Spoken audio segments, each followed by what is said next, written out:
Welcome. In front of me is a HUAWEI Mate Xs2, and today I will show you how you can import your contacts from the SIM card to the device.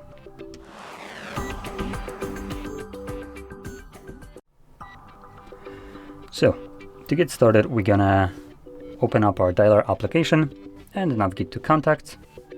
And click on the three dots, Settings, Import Export, Import from SIM.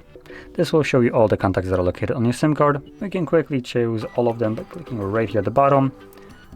Select Import, and I have right now option to import them to the phone, but this actually is a scrollable list. I know you wouldn't be able to tell that just by looking at it, so I'm mentioning that right now.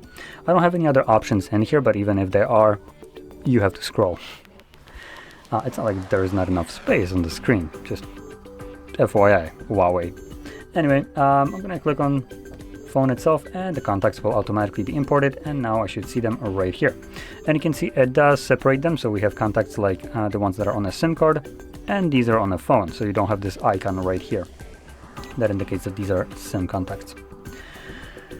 Anyway, with that being said, hopefully you found this video helpful, and if you did, don't forget to hit like, subscribe, and thanks for watching.